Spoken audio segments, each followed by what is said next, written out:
మా నమ్మకం నువ్వే జగన్, నిన్నే జగన్, నిన్నే జగన్, మేం నమ్ముతాం నిన్నే జగన్. మా నమ్మకం నువ్వే జగన్, మేం నమ్ముతాం నిన్నే జగన్. మా నమ్మకం నువ్వే జగన్, మేం నమ్ముతాం నిన్నే జగన్. నువ్వే జగన్, నువ్వే జగన్, మా నమ్మకం నువ్వే జగన్, నిన్నే జగన్, నిన్నే జగన్, మేం నమ్ముతాం నిన్నే జగన్. నిన్నే జగన్, నిన్నే జగన్, మేం నమ్ముతాం నిన్నే జగన్, నిన్నే జగన్, నిన్నే జగన్, మేం నమ్ముతాం నిన్నే జగన్. ఏ నాటికి నమ్మాటికి నమ్ముకుంది నిన్నొకడిని మాత్రమే. చుక్కలు ఎన్ని ఉన్నా మా సూర్యునివి నువ్వే, దిక్కులు ఎన్ని ఉన్నా మా దిక్కున నిలబడి తలబడి కలబడి నిలిచిన నేతవు భ్రాతవు దూతవు సావి నువ్వు. మా నమ్మకం నువ్వే జగన్, మేం నమ్ముతాం నిన్నే జగన్. మా నమ్మకం నువ్వే జగన్, మేం నమ్ముతాం నిన్నే జగన్. నువ్వే జగన్, నువ్వే జగన్, మా నమ్మకం నువ్వే జగన్, నిన్నే జగన్, నిన్నే జగన్, మేం నమ్ముతాం నిన్నే జగన్.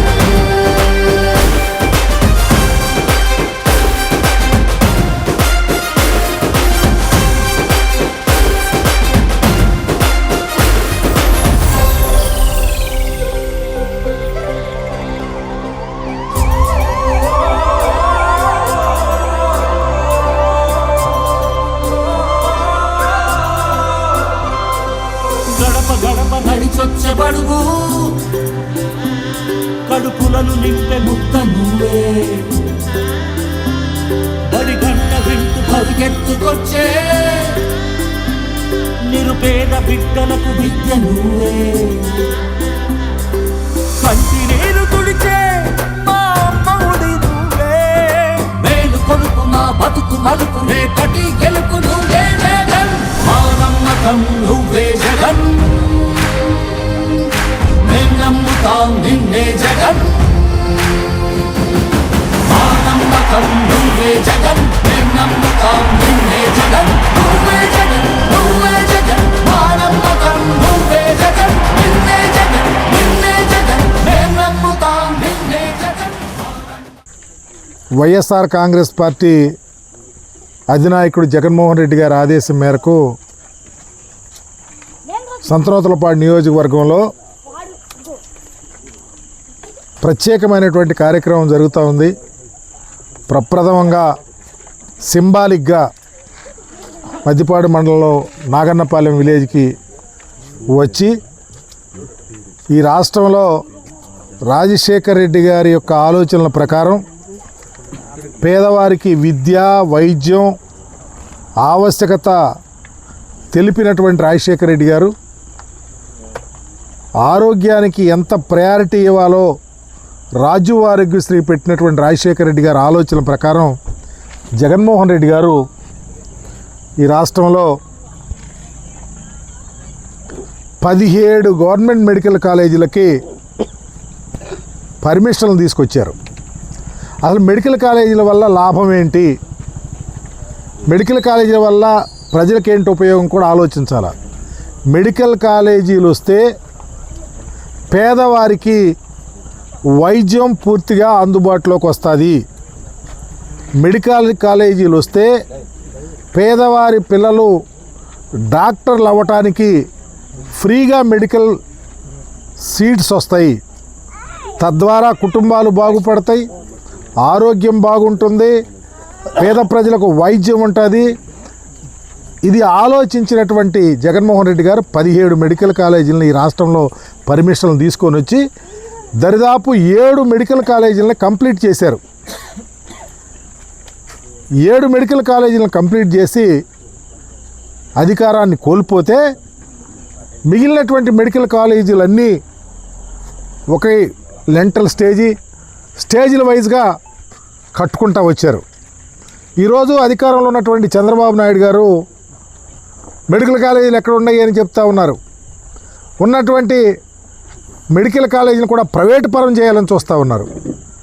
వారికి అర్థం అవ్వాలని, వారికి కనువిప్పు కలగాలని, ఖచ్చితంగా మెడికల్ కాలేజీలని ప్రైవేటు పరం చేయొద్దు, పేదవారికి వైద్యం అందాలి, పేదవారికి వైద్యం అనేది అవసరం, పేదవారి పిల్లలు బాగుండాలి అనే ఆలోచనతో, మిగిలిన వారికి కూడా వైద్య సౌకర్యాలు ఉండాలనే ఆలోచనతో జగన్మోహన్ రెడ్డి గారు ఏర్పాటు చేసినటువంటి మెడికల్ కాలేజీలని ప్రైవేటు పరం చేయొద్దు అని ఉద్దేశంతో, చంద్రబాబు గారి కనువిప్పు తలగాలనే ఉద్దేశంతో రాష్ట్ర వ్యాప్తంగా అనేక ఉద్యమాలు చేశాం. ఇవిగో మెడికల్ కాలేజీలను కంప్లీట్ అయినాయి అని చూపించాం, మెడికల్ కాలేజీలు కడతా ఉన్నాయి చూపించాం, మా పాంప్లెట్ కూడా చూపిస్తూ ఉన్నాం. కంప్లీట్ అయినవి, వర్క్ జరుగుతున్నదని ప్రత్యేకంగా ఒక పాంప్లెట్ రూపేణా ప్రతి వారికి చూపించి, వారి ఆదేశం, వారి యొక్క ఆలోచనల ప్రకారం 1,000,000 సంతకాల కార్యక్రమాన్ని రాష్ట్ర వ్యాప్తంగా తీసుకున్నాం. అన్ని నియోజకవర్గాల్లో 60,000కు తగ్గకుండా సంతకాలు చేయించి ఈ రాష్ట్రంలో ఉన్నటువంటి గవర్నర్ గారికి, అయా చంద్రబాబు గారు ఇట్లా ప్రైవేట్ పరం చేస్తూ ఉన్నాడు, మెడికల్ కాలేజీలని అవి చేయొద్దు, వైద్యం పేదవారికి అందాలి, జగన్మోహన్ రెడ్డి గారి ఆశ అది, ప్రైవేటుకరం చేయొద్దు, మీరన్నా ఇన్వాల్వ్ అయ్యి ఈ రాష్ట్ర ప్రభుత్వానికి కనువిప్పు కలిగే విధంగా చేయమని చెప్పేసి సంతకాల కార్యక్రమాన్ని స్టార్ట్ చేశాం. దానిలో భాగమే సంతనూతలపాడు నియోజకవర్గంలో ప్రప్రదంగా ఈరోజు మద్దిపాడు మండలం నాగన్నపాలెం, అలాగే రేపు ఉదయం మరి చీమకుర్తి మండలంలో, చీమకుర్తిలో గౌరవనీయులు మా జిల్లా పార్టీ అధ్యక్షులు బూచేపల్లి శివప్రసాద్ రెడ్డి గారి యొక్క నేతృత్వంతో రేపు చీమకుర్తిలో, అలాగే సాయంత్రం నాగులుప్పలపాడు కానీ లేకపోతే సంతనూతలపాడు, అలాగే కంటిన్యూస్గా అన్ని ఊళ్ళలోనూ ఈ కార్యక్రమం చేయబోతూ ఉన్నాం. మా ఒక ఆలోచన, ఈ రాష్ట్రంలో జగన్మోహన్ రెడ్డి గారు పెట్టిన సంక్షేమ పథకాలు, జగన్మోహన్ రెడ్డి గారు ఆలోచించిన ఆలోచనలు కనపడకుండా చేయాలని చంద్రబాబు గారు చూస్తూ ఉన్నారు. పేదవారి కుటుంబాలు బాగుండాలని, వైద్యం ఉండాలని, విద్య ఉండాలని, వాళ్ళ పిల్లల చదువులకు ఎక్కడా అవాంతరం కలగకూడదని ఆ ఆలోచనతో జగన్మోహన్ రెడ్డి గారి యొక్క గొప్ప ఆలోచన, అంబేద్కర్ గారు కోరుకున్న ఆలోచన కోసం ముందుకెళ్లాలనే ఆలోచనతోనే మరి వైఎస్ఆర్ కాంగ్రెస్ పార్టీ అంకుఠిత దీక్షతో ముందుకెళ్తూ ఉంది. సంతనూతలపాడు నియోజకవర్గంలో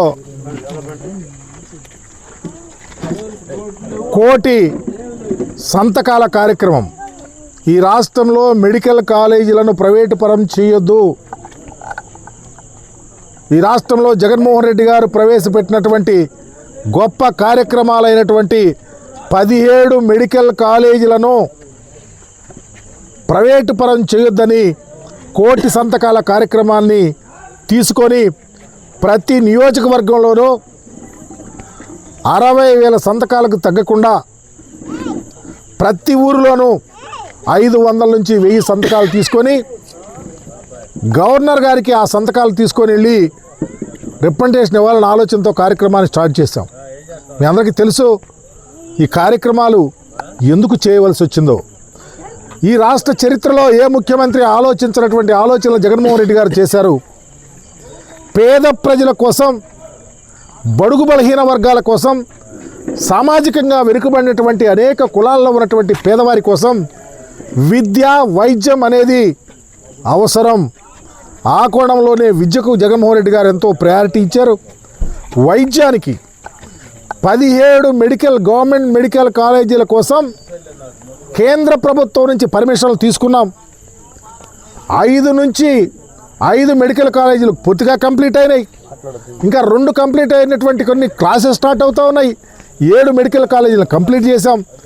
10 మెడికల్ కాలేజీలు కడతా ఉన్నారు. అన్ని పర్మిషన్లు వచ్చినాయి. ఈరోజు ప్రభుత్వం మేము గవర్నమెంట్ పోంగాలనే వచ్చి మెడికల్ కాలేజీలను ఆపేశారు. ఆపేసి తగురు కదా అమ్మని చెప్పి మెడికల్ కాలేజీలని ఎక్కడ కంప్లీట్ చేశారు, జగన్మోహన్ రెడ్డి ఎక్కడ తెచ్చారంటా ఉన్నారు. అందుకనే దీన్ని చూపిస్తూ ఉన్నాం. ఇవిగో మెడికల్ కాలేజీలు, ఏ జిల్లాలో ఎక్కడెక్కడ మెడికల్ కాలేజీలు కంప్లీట్ ఎంత అయినాయి అని చూపించాలని, ప్రభుత్వానికి కనువిప్పు కలగాలని జగన్మోహన్ రెడ్డి గారి గొప్ప ఆలోచనలు విరాజిల్లాలని, చంద్రబాబు మోసాలను తెలియపరచాలని, ఇకనైనా మీరు ప్రైవేటు పరం చేయాలనుకున్న మెడికల్ కాలేజీలను ఆపి ప్రభుత్వ పరంగా తీసుకుని పేదవారికి వైద్యం ఎప్పుడు మెడికల్ కాలేజీ వస్తుందో బ్రహ్మాండం వంటి ఫెసిలిటీస్ వస్తాయి. నర్సెస్, డాక్టర్సు, ఎక్విప్మెంటు ప్రెస్టేజియస్గా ఎప్పుడు మెడికల్ కాలేజ్ ఉంటే హాస్పిటల్ ఉంటుంది. తద్వారా పేదవారికి అనారోగ్యం వస్తే టప్పనే వెళ్ళి అక్కడ చేరి బాగు చేయించుకోవచ్చు ఉచితంగా. అది ఆలోచన జగన్మోహన్ రెడ్డి గారిది. దానిని నీరుకారుస్తూ, దానిని ప్రైవేటు పరం చేస్తూ, తద్వారా డబ్బు చేసుకోవాలని చెప్పి పేదవారి యొక్క కడుపు కొట్టే విధంగా, పేదవారి యొక్క మనోధైర్యం లేకుండా చేసే విధంగా కార్యక్రమాలు ఈ రాష్ట్ర ప్రభుత్వం చేస్తూ ఉంది. కాబట్టి వైఎస్ఆర్ కాంగ్రెస్ పార్టీ జగన్మోహన్ రెడ్డి గారి నేతృత్వంలో 17 మెడికల్ కాలేజీలు ప్రైవేటు పరం చేయొద్దు, ప్రభుత్వ పరంగానే ఈ యొక్క మెడికల్ కాలేజీలు కట్టి అన్ని సీట్లు తెచ్చి పేదవారి పిల్లలు చదువుకోవటానికి, పేదవారి ఆరోగ్యానికి భరోసా ఇవ్వడానికి విధంగా చేయమని చెప్పి ఈరోజు కనువిప్పు కలగాలని ప్రతి నియోజకవర్గంలో ఈ కార్యక్రమాన్ని ఏర్పాటు చేశాం. ఈరోజు రాష్ట్రంలో చూస్తూ ఉన్నాం, ఒక్క ప్రైవేటు పరం చేయటం మెడికల్ కాలేజీలో కాదు మీరు చేస్తూ ఉంది. మద్యం మీరు చూస్తున్నారు, మద్యం తాగటం వల్ల ఎంతమంది చనిపోతూ ఉన్నారో, కల్తీ మద్యానికి ఎంతమంది బానిస అవుతూ ఉన్నారో, కల్తీ మద్యం వల్ల ఈరోజు అనేక మంది కష్టాల్లోకి వెళ్ళిపోతూ ఉంటే దానికి బాధ్యులుగా తెలుగుదేశం పార్టీ నిలువెత్తు నిదర్శనంగా ఈరోజు కుటీర పరిశ్రమలాగా మద్యాన్ని ఏరులై పారిస్తూ ఉంటే ఇంతవరకు ఒక్క చర్య తీసుకోవాలా. చర్య తీసుకోకపోగా సిట్ వేసారంట. సిట్ చంద్రబాబు గారు సిట్ అంటే సిట్, స్టాండ్ అంటే స్టాండ్. ఎవరి కోసం సిట్ అని అడుగుతా ఉన్నాం. I demand, we demand, we are all demand enquiry the CBI enquiry ఏమని చెప్తా ఉన్నాం. సిబిఐ ఎంక్వైరీ చేస్తే తప్పొప్పులు ఎవరు బాధ్యులు, ఏ పార్టీ వాళ్ళు ఉన్నా, ఏ మనిషి ఉన్నా ఖచ్చితంగా ఇన్వాల్వ్ అయిన వాళ్ళు దొరుకుతారు. మీరు సిట్ వేస్తే సిట్ ఎవరు వేస్తారు? మీ చేతిలో ఉన్న పోలీసులు, మీ చేతిలో ఉన్నటువంటి అధికారులు వేసి తూతూ మంత్రంగా మీకు ఇష్టం వచ్చినట్టు ఆ యొక్క రిపోర్ట్ తీసుకొని వచ్చి ఎవరు కన్నీళ్లు తుడవటానికి సిట్ వేశారని అడుగుతా ఉన్నాం. తక్షణమే ఈరోజు రాష్ట్రంలో మద్యం కేసు అని చెప్పి లేని కేసుని మా నాయకుల్ని 80 మంది జైలుకు పంపారు. మా నాయకుడు అపాసుపాలు చేశారు. జగన్మోహన్ రెడ్డి గారి మీద పుంకాలుగా రాశారు. కానీ మేము విరవం, మేము చేయలా, మాకు బాధ్యత వహిస్తాం. ఎక్కడైనా తప్పు జరిగితే తప్పు జరగలా లేని కేసులు ఈరోజు జైల్లోకి పెట్టి మీరు దొరికిపోతే దొరికిపోయిన దొంగల్లాగా ఉండకుండా లేదు సిట్ వేస్తాం. ఎవరికి సిట్టు? ఉదాహరణకి ఈ ఊరు చూద్దాం, ఎన్ని బెల్ట్ షాపులు ఉన్నాయి. 3-4 బాటిళ్ళకి ఒక దొంగ బాటిల్ ఉందంటే, కల్తీ మద్యం ఉందంటే ఈ పేదవాళ్ళ యొక్క కుటుంబాలను అతలాకుతలం చేయడానికి కాదని అడుగుతా ఉన్నాం. పేదవారు అన్యాయమే పోవట్లేదా? బాధ్యత ఎవరు వహించాలి? ఎందుకు రెస్పాన్సిబిలిటీ లేదు? ముఖ్యమంత్రి గారు ఏమయ్యారు? మంత్రి ఏమయ్యాడు? చర్యలు ఎందుకు తీసుకోలేదు? ఎందుకు అరెస్ట్ చేయలేదు?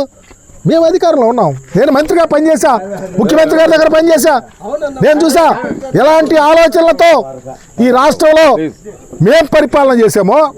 ఎక్కడన్నా చిన్న అంటువాడి ఇన్సిడెంట్ జరిగితే వెంటనే రియాక్ట్ అయ్యి సంబంధిత అధికారుల మీద, సంబంధిత వ్యక్తుల మీద చర్యలు తీసుకునే ప్రభుత్వం మాది. కానీ ఈరోజు మీరు దొరికిన దొంగలను కూడా ఈరోజు అరెస్ట్ చేయలేదంటే బాధ్యత ఎవరు వహించాలని తెలియపరుస్తూ కోటి సంతకాల కార్యక్రమం దిగ్విజయంగా జరుగుతుందని, కల్తీ మద్యం విషయంలో కేసులో ఉన్న వాళ్ళని అరెస్ట్ చేయాలని, సిబిఐ ఎంక్వైరీ చేయాలని, మీరు సిట్ అంటే సిట్, స్టాండ్ అంటే స్టాండ్, అది చెల్లదని కూడా తెలియపరుస్తూ సిబిఐ ఎంక్వైరీ డిమాండ్ చేస్తామన్నారు.